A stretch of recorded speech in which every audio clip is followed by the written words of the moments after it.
Episódios 4 ao 6 de Spice and Wolf. Eu esqueci um S aqui. Tudo bem, não tem problema. Português não é meu forte. Nem matemática. Mas... ai. E temos aqui mais uma sequência de episódios maravilhosos para justamente falar sobre isso. Economia, né, que envolve matemática. Vocês entenderam? E não só economia. Não. Primariamente economia, né? Primariamente a gente dá... A economia do porrete? Pois é. De fato, também é uma forma de economia. Também é uma... A violência também pode ser uma ferramenta de economia. A agressão física pode mudar valores das coisas, né? Então, Spice and Wolf, inclusive, mostra muito bem como uma violência resolve uma transação econômica. Exatamente. O episódio, a gente começa aqui o arco setando a situação, né? Setando esse primeiro ganho deles Expectativa de ganho, na verdade, né? Expectativa, né? Não, porque eles ganharam já com as peças que eles venderam, né? Com as peles, né? Então já entrou um caixinha, já entrou um ali, né? Sim. Agora é o próximo passo, com a especulação das moedas antigas que estão sendo trocadas. E aqui é engraçado, porque literalmente, acabamos de dar um golpe neles. Espera, vamos avisar pra eles que eles vão tomar outro golpe. Mas é interessante como isso é feito, porque... E como meio que Spice and Wolf sabe lidar com a própria suspensão de descrença, e ele vai guiando os personagens pra isso, né? A gente acabou de dar um golpe neles e... a gente vai lá avisar eles? Antes disso, a Rolo chega. Bem, eles são profissionais. Então, se eles caíram nisso, e eles ficarem bravos, eles não vão ficar muito tempo no mercado. Eles aprenderem que o golpe é muito mais importante do que qualquer outra coisa. E mesmo assim, você vê que é interessante, que mesmo depois de contar, eles ainda mandam uns informantes lá. Vamos checar se esses caras estão falando a verdade. Ninguém aqui acredita de primeira. Ninguém aqui... Todo mundo aí tem, em algum nível, a cobra criada. E é interessante como você vai vendo essas maquinações e até com um certo grau de ingenuidade. É interessante, ninguém aí é cobra criada, todo mundo tá criando tentando provar pro outro pra ter confiança e tudo mais. Você tem essa relação de personagens que é interessante. E, novamente, a interação do Arroro com o Lawrence, principalmente, aí, em muitos momentos, dando o ar da graça. Que, querendo ou não, o Arroro é MVP desse negócio todo. Imagina. Os animadores nem sabem disso também, né? Não, imagina. De forma alguma. A orelha dela parece muito mais felpuda ultimamente. Não, ela se move... Tem até mais FPS, tá? É incrível. É sensacional, cara. Porque no momento mais íntimo dos personagens, eles trocando... Eu acho que até é engraçado como uma produção, ela se morfa muito pra isso, sabe? Momentos íntimos onde talvez Spice and Wolf mais consegue brilhar, porque não temos uma produção de alto calibre aqui, como muitos animes da temporada, sabe? Passione faz o seu, mas não faz milagre. Então, quando eles estão em ambiente fechado, que eles conseguem utilizar toda a ambientação para criar um bom storyboard, para fazer o jogo de iluminação, até nesse comecinho aqui que eles estão falando sobre os próximos passos, dele ser um viajante, dela tá até mais fragilizada por conta de tudo que tá rolando, sabe? Dessa ideia de se sentir sozinha. Eles conseguem jogar muito isso pro íntimo de personagem, né? Então, aqui eles conseguem fazer um trabalho muito mais bem elaborado pra denotar sentimento, pra denotar essa conexão, pra denotar esse âmago mais profundo de personagem, né? Quando é momento de ação, momentos de perseguição, momentos que envolvem um pouco mais de complexidade pra conduzir a cena, aí a Passione, né, ou a Steph não faz um trabalho, meu Deus do céu, tão homérico em cima disso. Mas é competente. Mas, de fato, É bem competente. E, querendo ou não, tá acima da média do que a gente costuma ver por aí. Ah, total. Total.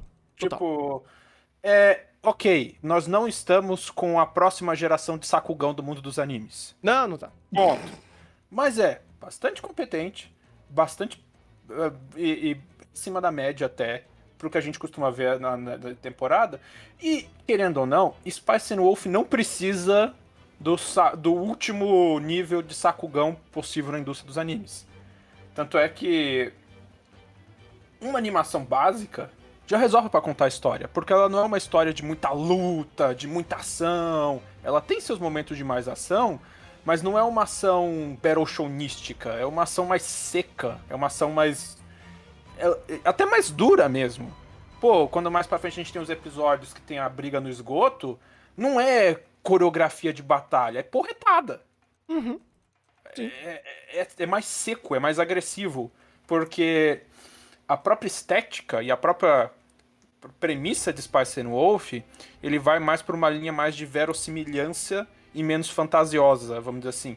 Não que não seja um anime de fantasia, é um anime de fantasia. Mas tirando o aspecto da criatura fantástica, que é a Horo, o resto são seres humanos. Então eles não saem dando pirueta, eles não saem fazendo 1001 malabarismos. Pô, briga de rua é soco e paulada. Não tem muito o que inventar ali. Soco, paulada e facada. Uhum. É que pra Spice and Wolf, o mundo ideal, né? Vamos pensar em Disney aqui. Seria ser algo próximo que foi Vinland Saga, né? Sim. Onde você tem uma hiperexpressão dentro da produção. A produção é que assim, se Spice Wolf quisesse ser top 5 do ano, ele precisava disso. Por exemplo. Mas, de novo, eu sei criar uma fanfic de, e Spice Wolf tendo uma produção absurdamente acima da média. Seria ótimo, mas a produção que ele traz já é super competente pra contar essa história. E dá o que consegue dar de nuance através dela. Eu não vou dizer também, meu Deus do céu, que produção assim, extremamente complexa ou criativa. Não, ela faz um bom trabalho, mas não é um trabalho excepcional, não é um trabalho espetacular. Mas ainda assim, para tudo que eles têm em mãos, principalmente pela Passione, é um trabalho bem sólido, e tanto que quem brilha aqui é Kevin Penk. O que é o excepcional aqui é o Kevin Penk. É o feijão com arroz bem feito. Sim. É que eu não acho a comparação com Vinland Saga é muito justa, porque querendo ou não, Vinland Saga ainda bebe do... Eu vou falar uma frase horrível, mas eu acho que vai ser didático pra entender. Vinland Saga ainda bebe do battle shownismo. O Thor ainda dá piruleta, você ainda tem toda a piruletagem de batalha e etc. É uma narrativa muito mais intimista e muito mais trágica. Sim. Spice and Wolf, ele vai por outros meios. Ela a ação aqui ela é mais desengonçada pela própria proposta, pela própria premissa da obra. Mas, de fato, o que falta aqui, eu não diria nem que é mais Sakuga, é mais criatividade de direção. Sim. Pra brincar mais com essas cenas? Dava. Precisa. O Feijão com Arroz tá fazendo bom. Pô, a gente estaria batendo palma se brincasse mais? Estaria, mas tá bem feito. Sim. E é até engraçado, porque não é como se a direção não fosse criativa pra brincar com o Sakugão em alguns momentos. Só que é justo nos momentos wife.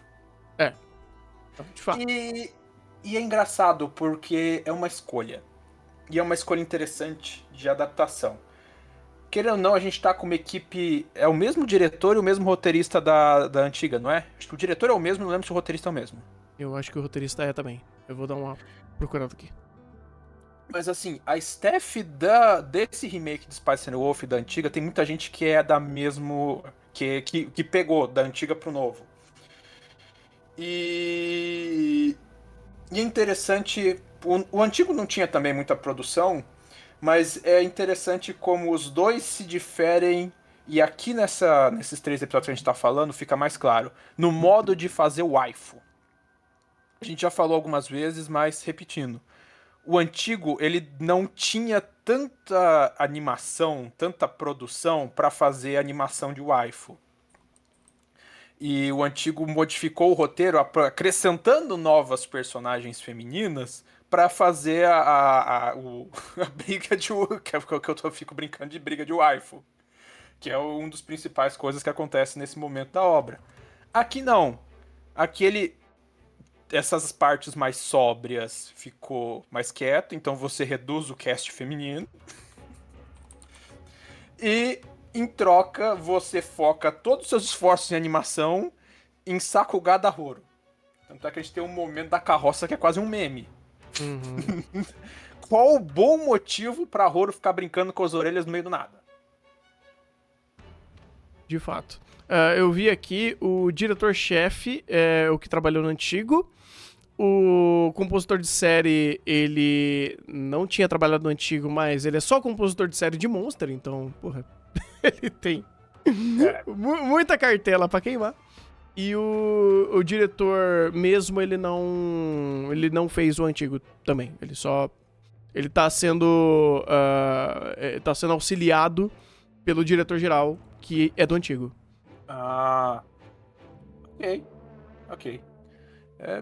Independente, você tem um pessoal do antigo aqui junto, supervisionando essa nova adaptação. Uhum. E é interessante essas escolhas. E querendo ou não, a gente tá falando muito aqui de Sakugão de wife, mas eu não vou reclamar disso propriamente dito. Falar, ai, nossa, que horrível, porque meio que é parte do que faz Spice and Wolf ser Spice and Wolf. A personagem de mais personalidade aqui, a personagem que mais vende essa série aqui, que mais tem carisma aqui, é a Horo. Uhum. Então, eles focarem os esforços de produção nela, pra tornar ela uma personagem mais carismática, pra dar mais camadas pra ela, que é o que a gente vê nesses 3 episódios, uma coisa que, ok, super aprovado. Uhum. E é interessante até como eles botam umas camadas, a gente ainda tá no episódio 4. Uhum. Antes a gente viu quando ela entrou na cidade, a preocupação dela, pô, acho que ninguém vai lembrar de mim, mas eu até queria que lembrasse de mim. E o que a gente tem no episódio 4? Pô, Lawrence vai seguir a vida dele, né? Uhum. E como é que eu fico nessa fita? E você vê. Isso é uma coisa muito, muito rara que a gente vê, que é personagem que tem tons de cinza em sentimento. Porque você vê uma contradição ambulante e você vê nitidamente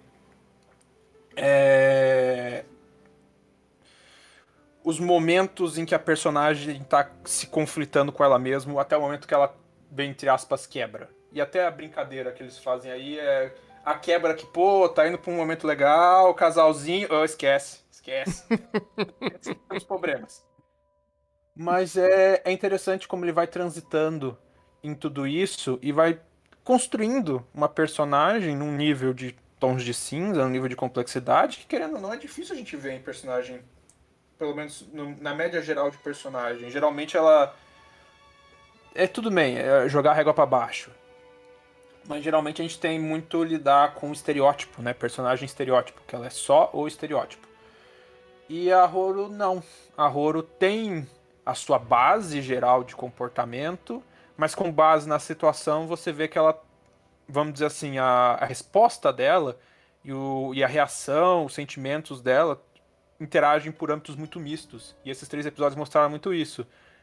De novo, essa questão dela saber que ela tá sendo esquecida, dela ver, entre aspas, uma vantagem nisso, porque ela se desvencilha do seu passado, ela pode retomar a sua origem, mas ao mesmo tempo ficar triste porque, pô, ela é a loba quase que imortal e tá sendo esquecida.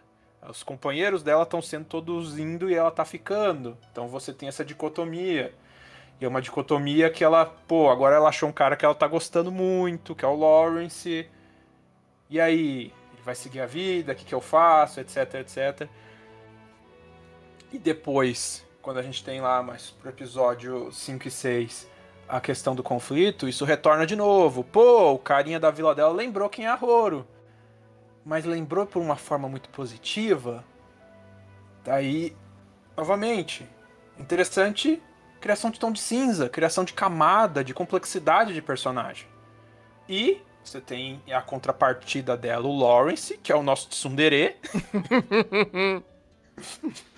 Que não, pela loja, não, você me deve dinheiro, eu não tô gostando de você. Ai. É meio caricato o Lawrence nesse sentido de conectar sentimento por... Sim. Mas é uma coisa que eu falo, ok, eu aceito a forma que você tá cozinhando. Porque em outros aspectos muito mais proativos pra narrativa, como ele sendo um protagonista em tomada de decisões, principalmente pra conflitos que envolvem o emprego dele, o trabalho dele, ele é muito responsivo a isso. Ele ser uma pessoa que não lida muito bem com os sentimentos e não sabe necessariamente interagir quando é um aspecto muito mais íntimo pra ele, faz sentido. Faz sentido, porque ele é um cara que viaja sozinho, ele é uma pessoa que interage muito de forma superficial, mas pela superficialidade do emprego dele. Econômica. Exato. Porque ele é um caixeiro viajante, ele passa literalmente a maior parte da vida dele numa carroça com cavalo. Quando ele interage com pessoas é pra fazer comércio. Sim. Só isso. Ele ser muito energético, muito sentimental, ou ele denotar muita ênfase nisso, não faria muito sentido, de fato, pelo ambiente que ele vive. Então, ele ser uma pessoa meio dura, no sentido de não saber muito articular âmbito de sentimento e conversas mais íntimas, principalmente com a Horo, é muito louco porque ele tem duas barreiras. A primeira, que já é a construção dele como personagem, e a segunda, você tá literalmente interagindo com a entidade. Como que tu vai falar que... porra, curto pra caralho você, né? Cara, você tá interagindo com uma entidade. E ele sabe, a todo momento, que ela é uma entidade. Então, ele abrir mais o coração é muito mais delicado, é muito mais situacional. Por isso que meio que vai andando uma situação mais íntima deles interagindo, de fato, como um casal, entre aspas, quando o tom da conversa ruma pra isso. O começo do episódio 4, né, uma boa parte do episódio 4 foi justamente isso. Tanto que, pela fragilidade dela, que ele consegue se conectar um pouco mais à persona dela, né? Mas... A fragilidade humaniza. Isso, exatamente. Ela é literalmente como você falou, é uma entidade, ela é praticamente uma deusa. Hein? E a gente falou no review passado, literalmente a conversa que a gente falou no review passado do Lawrence e do lobo. Humanos têm medo de lobo e lobos têm medo de humanos. Uhum. Conversa que os dois ficaram meio, complicado essa situação, né?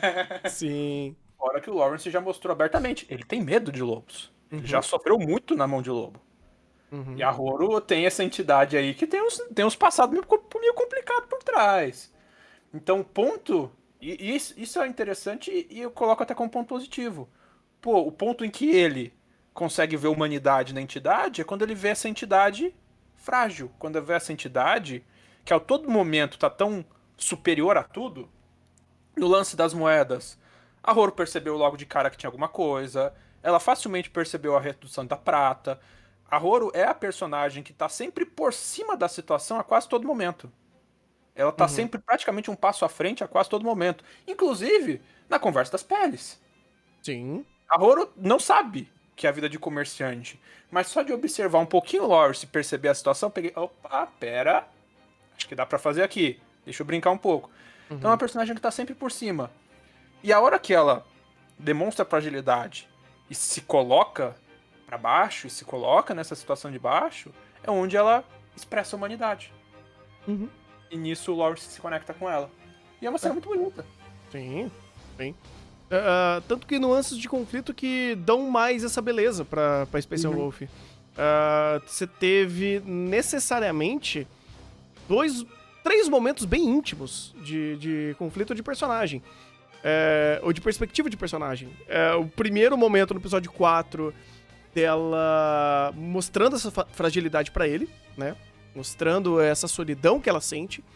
Em seguida, no episódio 5, ela idealizando o cavaleiro nobre, indo salvar ela. E foi basicamente uma fugida pelo esgoto, sem nenhum tipo de glória em cima disso, sabe? Foi só, pô, a gente vai trocar, a gente vai resolver isso como? Na base da troca, né? E fugindo. Na forma covarde. E no episódio 6, quando ela teve que quebrar esse aspecto humano dela pra salvá-lo, né? E aí gera essa ruptura de humanidade. Então é muito interessante como vai tendo muita nuance da forma que eles vão amarrando a conexão desses dois personagens, a conversação entre eles, nuances de sentimentos, de perspectivas, e tornando eles muito ricos, sabe? Eu sempre sinto que a conversa deles é muito rica, seja em âmbito de personagem, seja em âmbito de construção de mundo, seja em âmbito de resolução ou impondo conflitos. É sempre muito diferente. Sempre tem alguma coisa nova pra ser conversada. Sim. Porque são dois personagens que têm os seus próprios objetivos e raízes de pensamento por si e raízes diferentes. Uhum. São personagens distintos. E eles são construídos pra ser personagens distintos. E nessa interação entre eles, essas distinções ficam claras. O Lawrence não é o cavaleiro. O cavaleiro em cima do cavalo branco.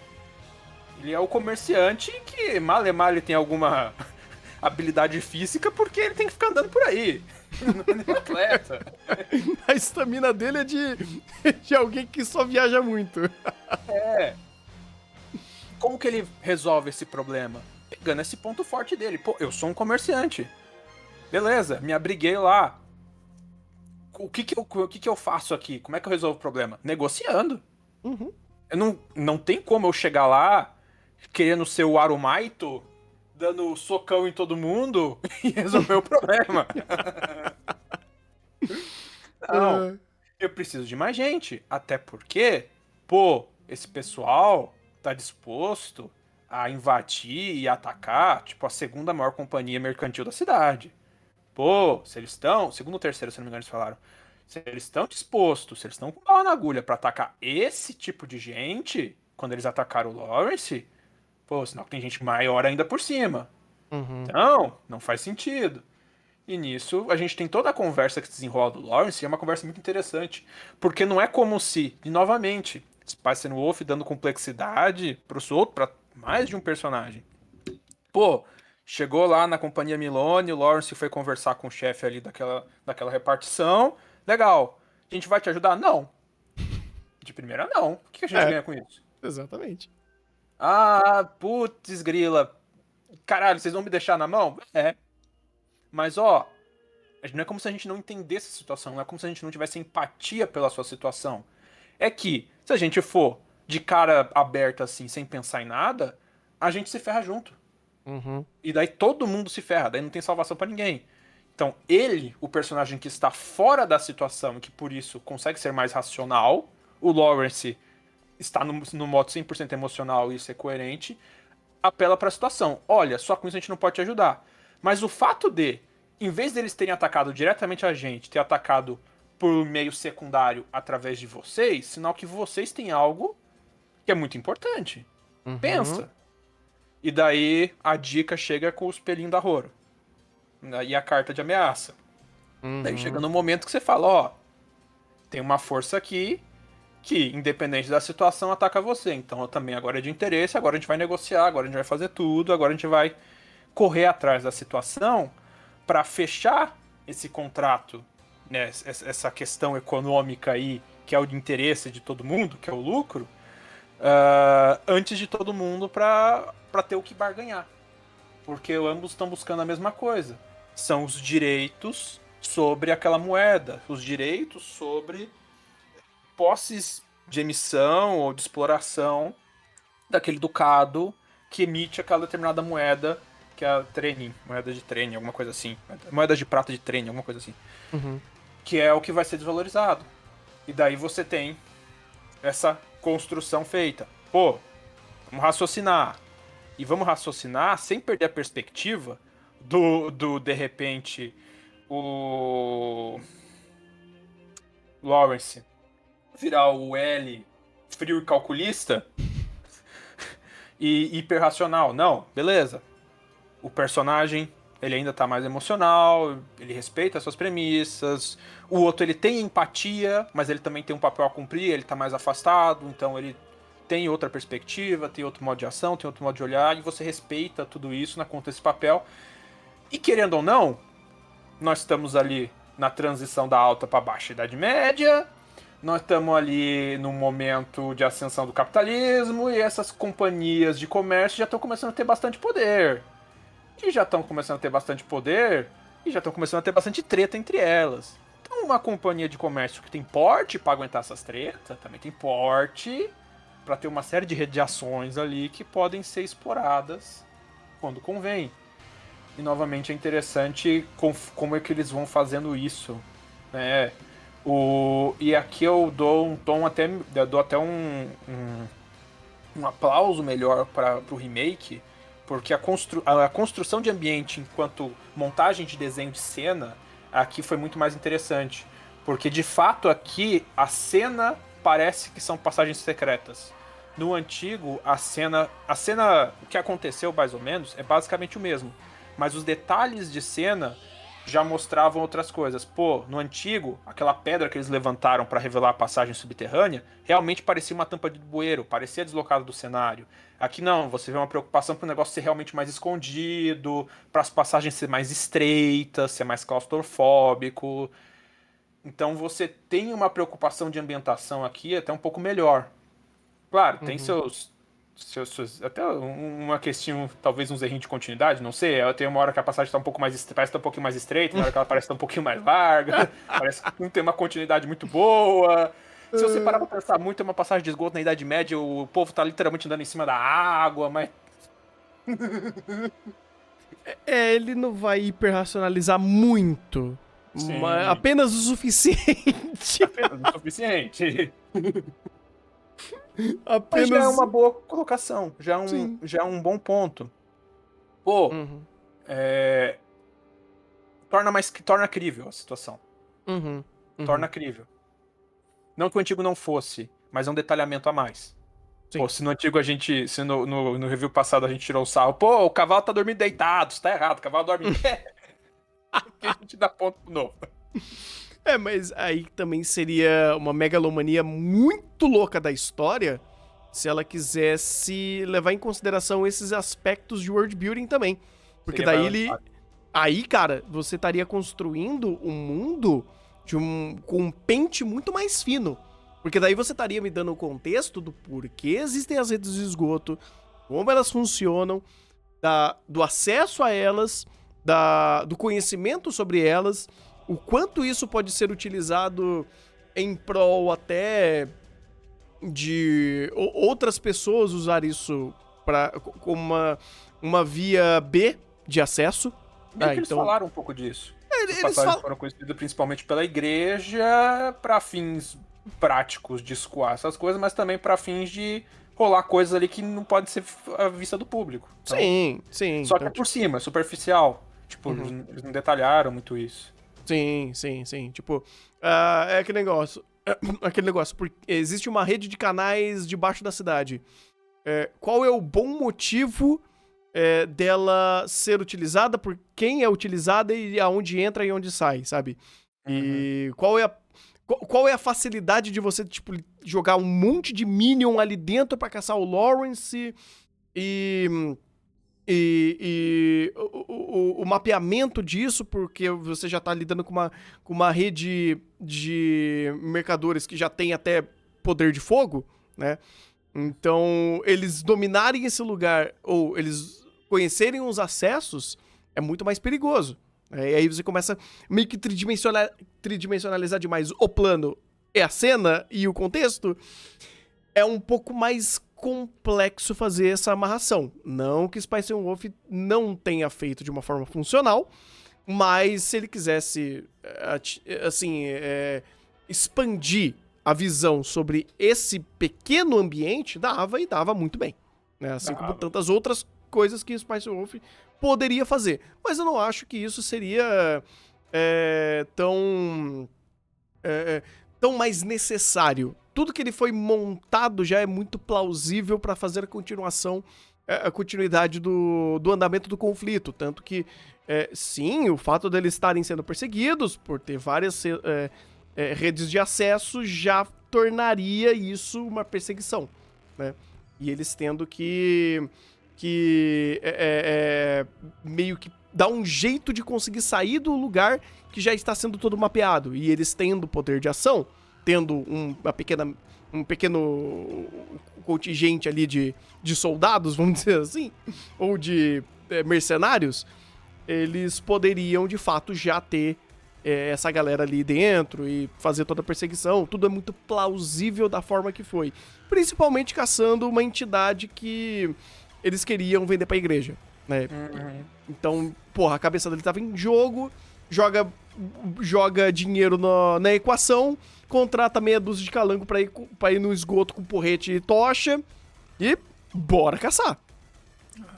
Porque não é só essa questão, porque literalmente, pra outra empresa que tá atacando eles, a Horo, ela adquire vários sentidos de problema. Ela é uma entidade muito inteligente. Então, se ela se alia aos outros, ela pode descobrir o plano mais rapidamente e daí, como aconteceu, fazer com que eles fechem o negócio primeiro e os outros vão sair no prejuízo, porque eles vão ter juntado um monte de dinheiro que eles não vão conseguir negociar pra porra nenhuma. Não só isso. Essa conspiração tem muita relevância com o pessoal daquela vila original, do primeiro episódio. E a Horo é a entidade que domina as colheitas daquela região. Então ter um controle e acabar com a Horo é importante pra lá também, tanto num ato simbólico, como eles revelam ali, de se livrar do passado, mas também de assumir o domínio completo daquele lugar. Então você tem... E isso é engraçado, porque isso é engraçado, não, isso é legal, isso é muito bom que o Spice Wolf faz. Você tem diferentes interesses convergindo para a mesma situação. E você tem a atuação deles relacionada a essa convergência. E daí você tem um momento que é o alívio com um sorriso de canto de olho, de boca, que você fala, ok, Spice Wolf, você fez um comentário que é muito mais pesado do que parece. Que é logo depois. Isso é uma... Depois que o Lawrence e a Holo estão na carroça conversando, que a Holo fala: é perigoso uma garota bonita como eu ser atacada por esse tipo de gente. A sorte que eu mostrei que eu sou uma entidade, eles ficaram com medo de fazer qualquer coisa, porque senão eu falei que o pinto deles ia cair. O que eles tentaram fazer, né? Literalmente, pô, se a Holo não fosse a Holo, ela ia ser sexualmente abusada. Sim. No contexto dessa época, pesadíssimo essa cena. 100%. Pesadíssimo. Total. E você joga, né? Agora eu não lembro se é antes ou depois, num tom mais leve, a situação de que, pô, ninguém ali, com exceção daquele cara que era daquela vila que ele é de origem, conhece de fato a Horo. Então, o único que de fato conhece mais ou menos o que é essa entidade, e mesmo assim ainda conhece meio que, ok, eu estou te desafiando, mas ainda tô com o cu na mão aqui um pouquinho, porque ele não avança tanto, é o outro personagem lá que agora eu esqueci o nome, que é o que a gente viu no primeiro episódio, inclusive ele foi até o cara que foi o lobo na brincadeira da vila lá. O Sugita. Maldito Sugita! E você tem essa construção que, novamente, Spice Wolf se mostrando um roteiro muito rico, com muitas camadas, onde você faz complexidade de personagem, faz complexidade de situação, e uma complexidade que se respalda até na conclusão final. Pô, pra a companhia, acho que Milone, que eles estavam, que é o que tava ajudando eles, não era? Não é muito legal ter a outra grande companhia da cidade tentando atacar eles. Então, no final das contas, a solução escolhida é uma solução que ainda apela para alguma coisa, até porque eles estão sendo ameaçados por essa companhia, né, de ter uma delação para a igreja e tudo mais. Tentar fazer o meio termo. Então, Se não me engano, eles compraram as moedas dos outros, não é? Compraram. Compraram.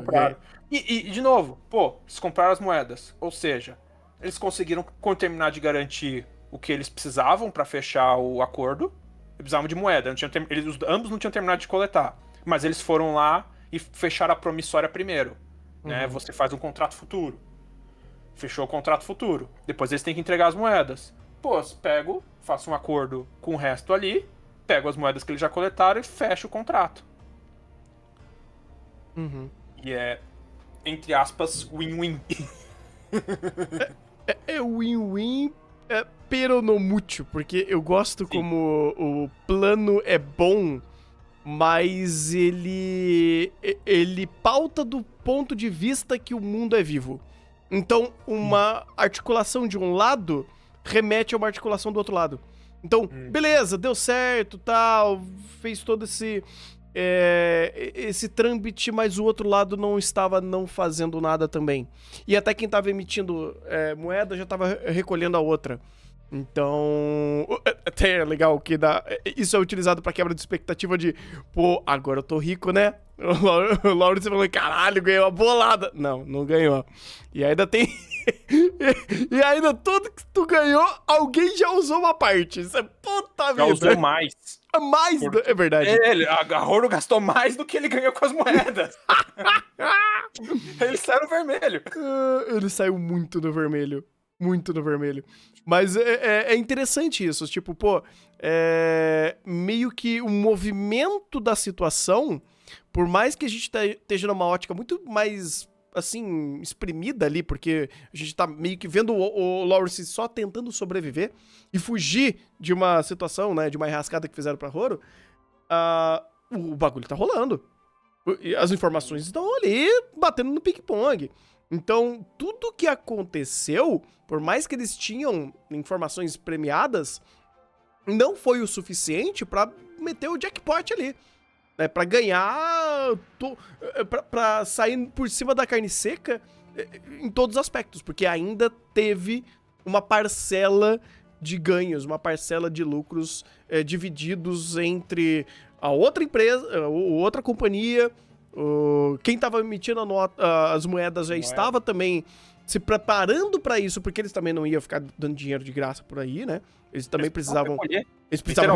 Exatamente. Eles estavam sem fundos, eles precisavam recolher o máximo de fundos possíveis. Sim, uma parte era até por peso de prata. Eles precisavam dessas moedas. Então, não é como a coisa tava funcionando, olha, eu tenho um plano perfeito, vou ganhar uma bolada. Não, tá todo mundo ciente. Quem tá ciente já tá se articulando pra tentar ganhar o máximo possível em cima disso. Eles só chegaram por fora e aceleraram alguns processos. E por isso eles ganharam uma parcela em cima disso.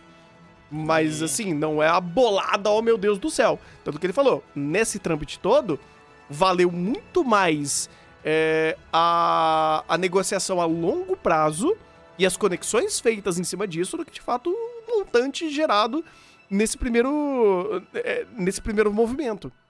Sim. E aí você vê como, apesar de que eu já falei, Spice and Wolf é briga de cobra criada, você vê que algumas cobras são muito mais criadas que outras. Total.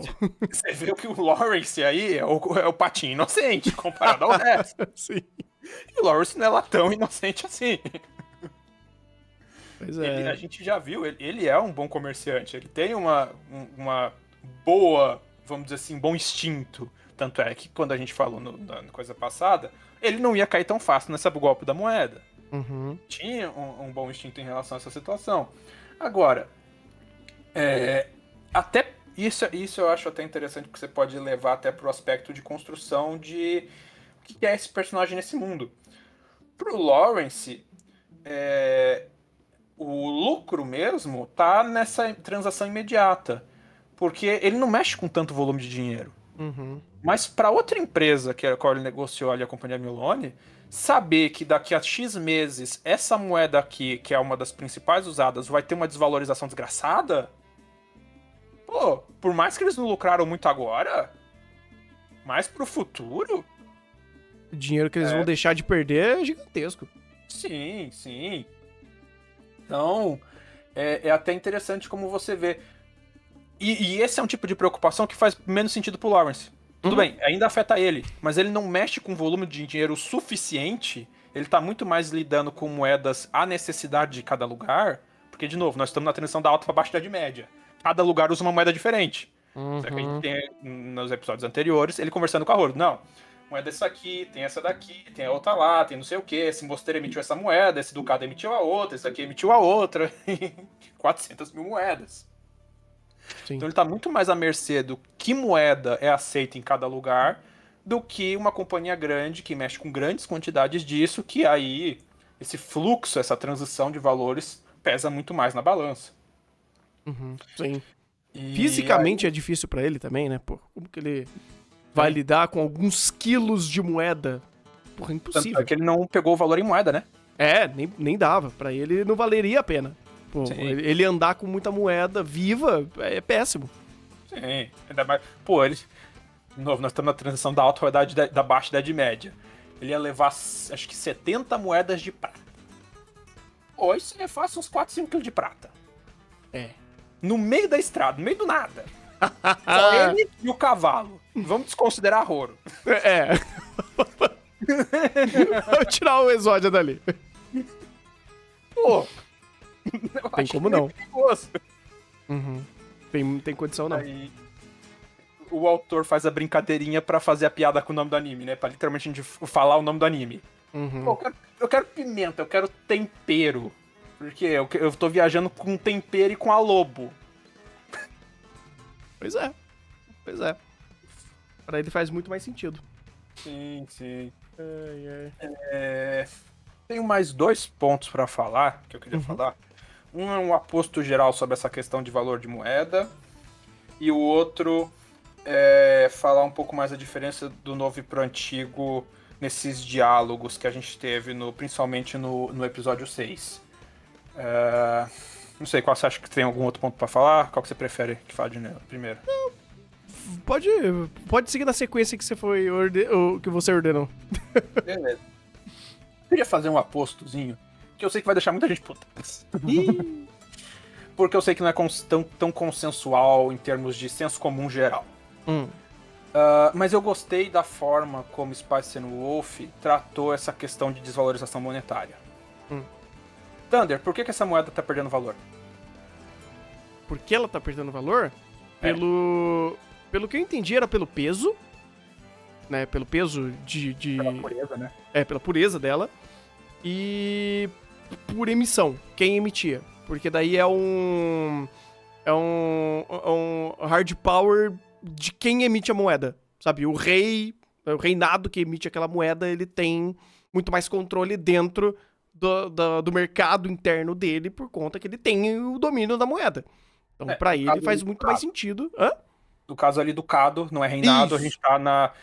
o pessoal até falou, como assim, alta e baixa Idade Média? A Idade Média é dividida em alta e baixa, a alta Idade Média é o começo, a primeira metade, a baixa Idade Média é a segunda metade, a alta Idade Média é o estabelecimento e máximo poder dos feudos, não temos reis, temos ducados e feudos, pequenos poderes locais, e a baixa Idade Média é a decadência desse poder e aumento e subida da classe da burguesia, dos comerciantes, dos burgos. Né, você tem a seção do comércio durante a Baixa Idade Média, que vai culminar no fim da Idade Média e início do período renascentista, período moderno, com o surgimento dos Estados Nacionais.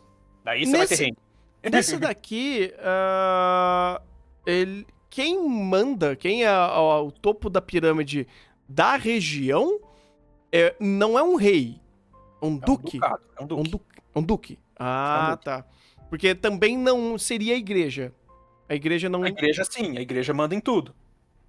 Tá, mas ele... Mas a igreja, ela tem um outro tipo de poder, o poder administrativo local, quem de fato tem poder ali de emissão, poder financeiro, poder sobre a vida das pessoas ali, é o poder local, que é o senhor feudal, que é o duque, que são as famílias locais. Certo.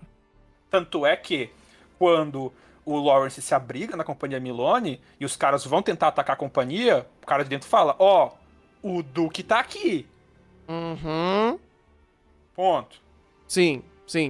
É porque o Ducado, ele cuida mais de um arranjo mais burocrático, mais local. Local, né? Porque a igreja aqui, ela tem um poder social. Sim. Faz sentido. Tipo, quem faz a lei e quem faz a lei ser seguida seria o ducado. Sim e não. É uma mistura de poderes. Pois Você é. tem o poder do clero, que ele um poder com legitimidade com Ah, base na fé é religiosa. E verdade, porque você daí tem o você... poder do ducado, que tem a legitimidade em parte pautada pela questão religiosa, pela legitimidade que a igreja garante ao Uhum, aquele governante, em parte porque eles têm exército, porque eles têm cavaleiro, porque eles têm a força da porrada. sim. Entendi. Aí a igreja teria o papel mais do ponteiro moral a ser seguido. Não, Sim, sim. o ponteiro moral, entre aspas, né? O ponteiro ético. Ponteiro de fé. Um ponteiro de De fé. crença. É um Sim, ponteiro. É um ponteiro de organização social. sim.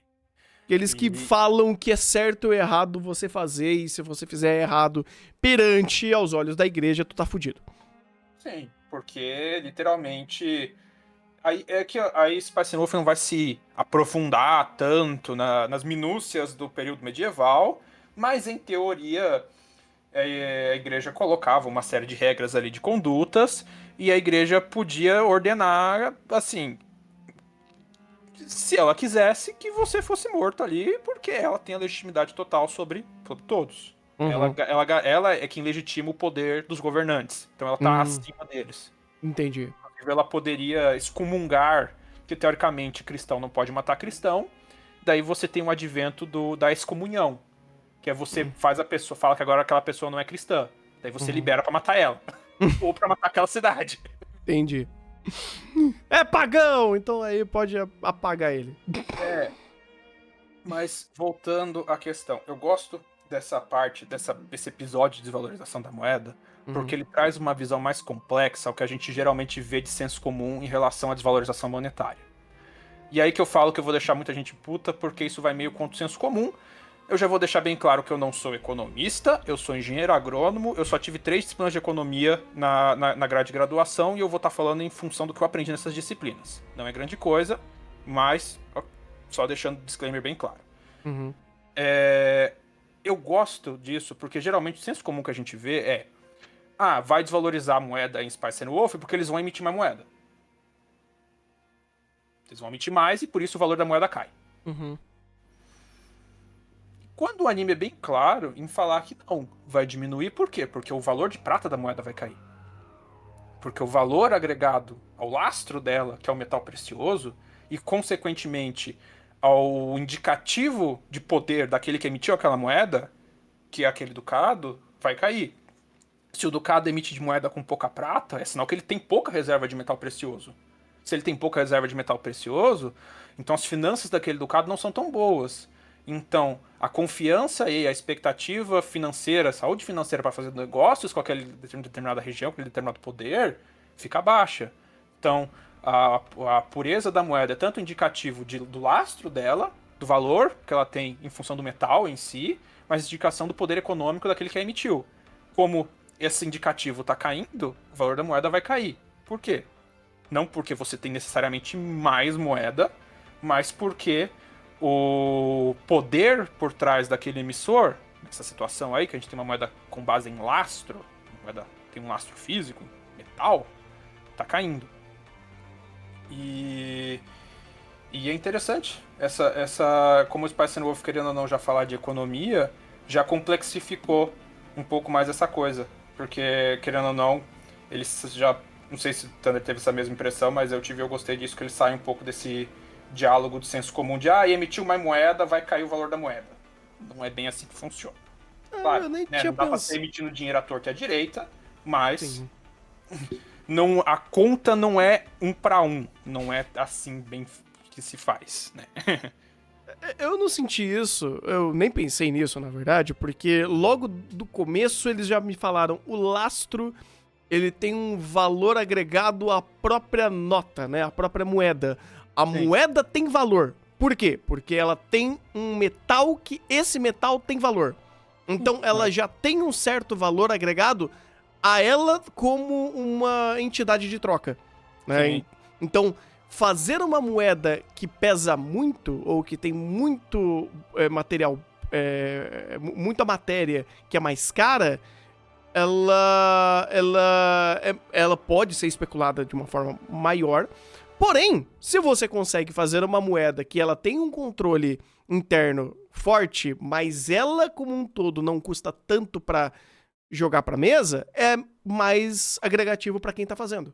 Porque daí você usa a moeda não só como um valor agregado dela, mas também o valor agregado de uma forma mais especulativa, como essa moeda vai ter que ser utilizada, né?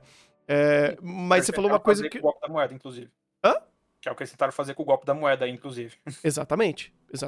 Então, e é interessante como que nem você falou, pô, mas se tá fazendo uma moeda com menos material, quer dizer que ele tá passando a ideia que aquele lugar, né, a reserva de dinheiro é menor, a reserva de recurso é menor. Então, até nisso ela é especulativa. Até o fato da impressão que dá da riqueza de quem emite pode acabar gerando mais ou menos confiança pela especulação do preço dela. Porra, é muito louco isso. Sim. E lembrando, nós estamos numa época que as moedas eram lastreadas, elas têm um lastro metal aí, o valor que vai influenciar no valor delas. Hoje a gente tem moedas não lastreadas. Quer dizer, não lastreadas entre aspas, né? Todas as moedas, teoricamente, são lastreadas ao dólar, o dólar é lastreado em nada. Então você tem um sistema não lastreado. Ok. Porque hoje o dinheiro, ele perdeu até o valor físico dele, né? O valor físico no sentido de, pô, pra você registrar uma nota, né? O valor agregado daquela nota é um pouco diferente do valor agregado de uma moeda que usava metal precioso na época. É porque a moeda hoje, ela é agregada, o valor dela tá baseado na confiança daquele mercado. Sim. Tanto é que por isso que o dólar é a base geral, é o lastro geral, entre aspas, das outras moedas. Porque a confiança / poder de democracia dos Estados Unidos ainda impera sobre o mundo inteiro. A democracy fez o dólar ser a moeda, entre aspas, universal. Exato. E daí... Mas daí, saindo um pouco do anime e fazendo um pouco o oposto, é interessante como... que, querendo ou não, hoje a moeda, o valor dela está muito ligado na questão de demanda dela também pela sociedade. Isso pelo menos foi como eu aprendi na disciplina de economia. A moeda é uma mercadoria. A moeda em si é uma mercadoria. É a mercadoria base para padronização de trocas. E ela é uma mercadoria.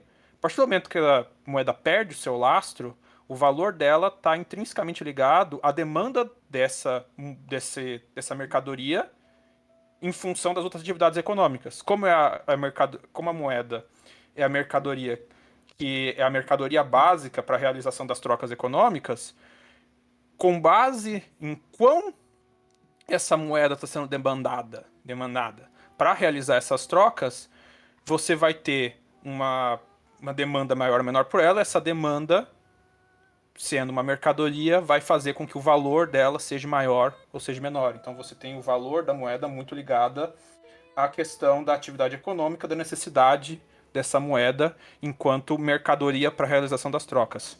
Daí, inclusive, pelo menos durante as disciplinas de economia, que eu aprendi que, e até por isso que, teoricamente, você ter mais ou menos dinheiro não necessariamente influencia no valor dela, e sim quão demandada essa moeda tá. Interessante. Bem, qualquer correção, inclusive, campo dos comentários aqui pra vocês. Sim. De novo, eu não sou um economista, eu aprendi, sou engenheiro agrônomo, eu sei o básico do básico da formação da universidade. Mas eu gosto desses assuntos porque eu acho legal pra você, que te ajuda a entender algumas situações e tudo mais. E eu gosto como um anime como Spice Wolf, por mais que ele esteja tratando uma idade média, de um período diferente, moeda lastreada, etc, ele ainda tá brincando com essas questões de especulação de moeda, que é muito dos tempos de hoje. E permite fazer esses paralelos. São muito legais, não sei, pelo menos eu gosto bastante. Sim, sim, é bacana, é bacana. Ele externaliza uma ideia, ele externaliza um conceito. Uhum. Ele pega, elabora dentro daquele mundo, faz o parque de diversão dele, aí você externaliza e fala, nossa, olha que interessante, esses conceitos batem. Isso é Sim, sim. bacana. Vamos dizer assim, o valor agregado de conhecimento que a obra tem. Sim, sim. E o. é, Nossa, bateu o Maurício, fã de economia aqui, agora eu comecei a pensar em um monte de coisa legal. Começou a bater os flashbacks das aulas de economia agora na cabeça. Eu falei, porra, esse assunto bate coisa. Vai, foca em Spice and Wolf, bora. Ai, ai. É, O segundo ponto era o que mesmo? as diferenças do antigo pro novo. Ah, sim. Que eu queria focar um pouco mais nisso, porque, bem, Kevin Penke, MVP, a Sim. trilha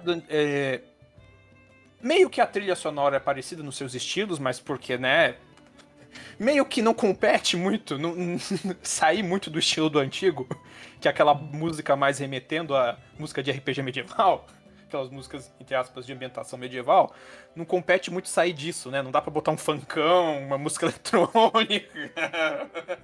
Dá pra, e ele faz bastante folk. Sim. Bastante folk. Então, ele utiliza bastante esse contexto pra fazer isso também.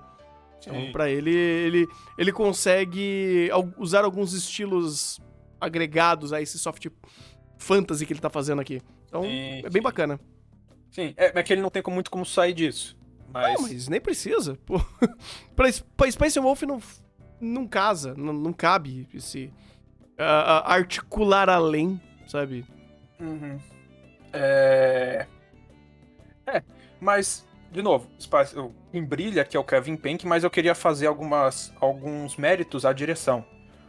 Um primeiro ponto é a conversa, o local da conversa do Lawrence com a Rodo. Aqui é na carroça, no antigo era no túnel. Eles estavam nos esgotos e daí a Roro começa a briguinha. Começa a. é, começa a meio que atacar o Lawrence. Pô, tu não foi meu cavaleiro no cavalo branco lá me salvar. E eu, primeiro, gosto que eles transferiram isso pra carroça, pra um lugar seguro. Passamos a correria, passamos o momento, estamos no lugar seguro. Agora dá pra Roro chegar e fazer manha. E Uhum. fazer manha porque. Camada de personagem. A Roro tá puta? A Roro tá puta. A Roro queria que fosse o sonho molhado dela, do Lawrence, chegando num cavalo branco, batendo em todo mundo e salvando e levando ela pra Yutsu, assim e tudo mais. Queria. Ela mesmo sabe que não ia ter como isso acontecer. Uhum. Então ela fica brava porque ela esperou, porque ela foi, vamos dizer assim, ela se auto-enganou na situação e não precisou nem mostrar a cena. A gente entendeu, quando o outro cara chegou lá pra salvar ela, ela achou que era o Lawrence, provavelmente pulou em cima do cara. E com isso ela ficou envergonhada. Mas ela entende a própria situação, então ela desconta no Lawrence, mas logo em seguida ela já se acalma. Porque, de novo, tem uma personagem que faz jus ao próprio título. A loba sábia. Ela tem emoções, ela tem a sua. Suas expectativas, ela tem seus sonhos, mas ela também sabe que a realidade nem sempre se enquadra assim. Não impede ela de ficar brava, mas você chega nessas situações e gostei do ponto do anime de verossimilhança de beleza. Vamos fazer a Roro dar, entre aspas, o chilique dela depois que o perigo passou. Ou entre os perigos, né? Porque depois eles voltam pro esgoto porque eles precisam fugir de fato, né? Sim, mas ali você tem, entre aspas, um save point. Ah, sim, de fato. Então, em vez de fazer direto no esgoto, vamos fazer no save point. Uhum. E daí você até aproveita pra fazer isso e fazer o momento depois que os dois se acertaram, a Roro, o waifu mode 3000% mexendo, brincando com as orelhinhas dela. Uhum. De fato. Aí é animador sendo feliz. Sim. Não, total. Essa cena aí, os animadores brincaram, eles saíram no braço, na paulada pra decidir quem ia fazer essa cena. Uhum. Não, total. Um outro momento que eu queria destacar também é eu já não vou ficar repetindo o momento da troca de wife, porque aqui reduziu, porque eu já falei um monte de vezes. Então vou focar em outro, que é o momento da transformação da Horo em loba. Que no antigo eles pegam muito o estilo da primeira transformação da Horo, que é que a gente não vê. Então a gente vê o início e o fim. A gente vê ela comendo, na casa da primeira transformação, comendo trigo e depois, nesse segundo, a gente já vê ela como loba? Ou só vê o Lawrence assustado? No primeiro episódio, não, a gente não vê nada.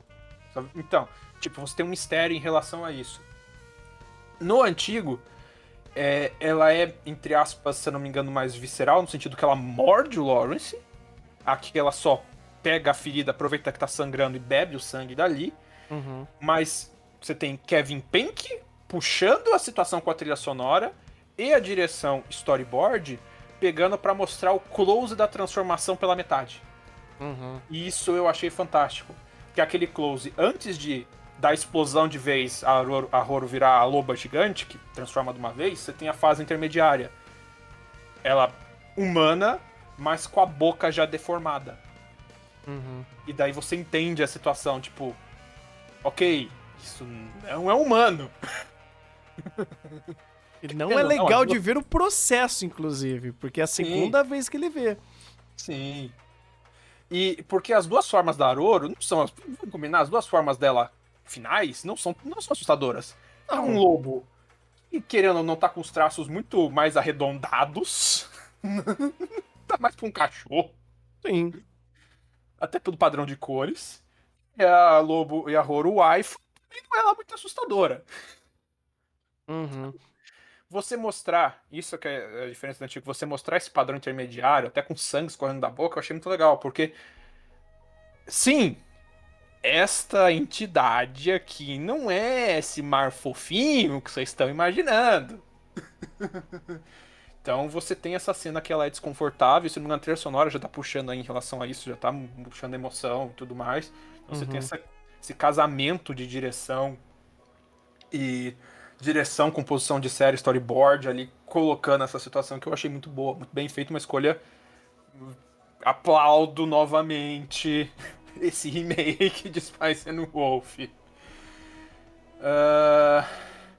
E eu acho que as duas diferenças principais acabam sendo essas duas. Depois o resto acaba correndo mais ou menos normal. E você vai terminar lá com a Horo cobrando as dívidas que Lawrence prometeu pra ela no calor da emoção. Então, você quer maçãs? Tantas maçãs quanto você quiser. Você quer um pente? Toma o seu pente. Você quer não sei o que? Você precisa de roupa, né? Porque você perdeu a roupa na transformação. Então, toma, tem que comprar. Toma não, né? A Horo só pega, disse que eu podia, então deixa eu gastar o dinheiro aqui. Exatamente. Tipo, é um preço pequeno a se pagar pela vida que ela salvou, né? Então tá tudo certo. Senão, ele estava morto. Ele estava muito morto. E ele deu uma puta sorte também de ser sequestrado, de ser salvo rápido. Sim. Aqui ferida machuca, aqui ferida tem consequência, então... Isso é a sorte da Horo ser, quando transforma nesse cachorro gigante, ser basicamente um bicho onipotente. Uhum. A flecha não atinge ela dá uma patadinha. Spice Wolf não é um anime gore, ele não vai mostrar a pata dela arrancou e cortou pela metade, não sei o que. Acho que também não precisa. Mas ela sai atropelando todo mundo. E pronto, ela assume a forma feral, né, literalmente dela, e ali ninguém se atreve a mexer. Foi até leve, tá? Eu achei a cena até leve. Pelo que dava pra ter feito ali, pô, foi o Kawaii Koto, tá? Ela só passou ali só pra dar, vou dar uma assustadinha. Porque o que dava pra fazer de estrago com esse cachorro gigante aí, rapaz, nossa senhora. Tanto que ela meio que só andou. Ela só andou, só esbarrou. O corpo dela, a inércia já fazia o pessoal já correr, já se desesperar. Mas isso daqui era pra ser, tipo, o momento de hack and slash. Tipo, não vou falar, oh meu Deus do céu, a cena ficou horrível porque ela não foi violenta ao ponto que poderia chegar. Então, ela meio que fala, eu só vou dar um apavoro aqui, tá tudo bem. Tanto que eu não sinto que ela matou quase ninguém aqui. Ah, não matou ninguém. Na verdade, não matou ninguém. A gente viu Eu- todo mundo da outra companhia, inclusive, se reunindo, É, comemorando que, pô, a gente se livrou dessas moedas aqui em Calhar aqui, graças a Deus. Então, É. então, bem. pois é.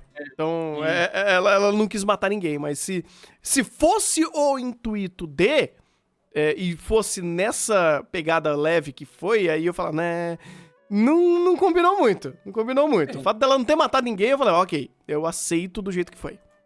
É que aqui a gente tem essa adaptação que ela é de novo, ela é muito mais um slice of life com vilã de saga, vamos dizer assim. Né? Sim, Porque o sim. a mais seria, novamente, que a gente já falou, dela tá fazendo toda a construção em cenário, em storyboard, pra justificar essa agressividade que seria plausível nessa situação. Uhum, Mas daí uhum. ele teria que mudar o tom da série desde o começo. É. O tom é muito mais leve de tudo. É porque é uma ruptura. É quase que uma quebra. Aqui caberia uma quebra da não violência da série, ou da violência leve que a série tem, porque é de fato um lobo de 5 metros de altura atropelando todo mundo. 5, sei lá, uns 3 metros. Não sei, é um bicho grande pra um caralho atropelando seres humanos. 4 metros de Então, altura. sim. Sabe? Tipo, caberia ao ponto. Caberia ao ponto dela, inclusive, denotar o terror que é um lobo a esse mundo. Caberia uma rima temática à violência sendo utilizada nesse momento. Só que eles escolheram não o fazer. Porque ela também não queria. Pô, já traumatizou ele o suficiente. Eu não vou deslacerar corpos na frente do Lawrence que tá machucado. Ele tá ali tentando só se proteger. Então, ok. Eu não vou reclamar dessa escolha. Uhum. É. Então ela se ameaça morder e arrancar alguém, ele grita, né? O Lawrence é o pacifista da situação. Uhum. É porque provavelmente também se matasse gente ali ia dar ruim pra caramba, né? Ah, também tem essa. Também tem essa. Se fosse. Entender a situação como um todo de. Beleza, ela tá sendo procurada pela igreja. E aí, de repente, essa entidade sendo procurada pela igreja fez uma carneficina. Aí você. Então. Abriu precedente piores. Então, o fato dela só meter o pavoro não, é bem melhor. É bem mais saudável pra eles. Sim. Simples do que ela metesse o louco. Então tá tudo certo. Até porque a Horo vai ter outros momentos pra meter o louco aí. Sendo louco, vocês adaptarem tudo. Então. Haverão mais oportunidades pra Horo não matar, mas meter a brincadeirinha do dentinho. O dentinho e as patinhas pequenas. Tá tudo certo. Ai. Mas no geral, isso. Uhum. Tá sendo uma boa adaptação, a gente tá falando pra caramba. E eu acho que eu acabei com os assuntos que eu tenho pra comentar. Não sei se você quer fechar de algum jeito ou falar mais alguma coisa. Não, pra mim tá tranquilo também. Tá suave.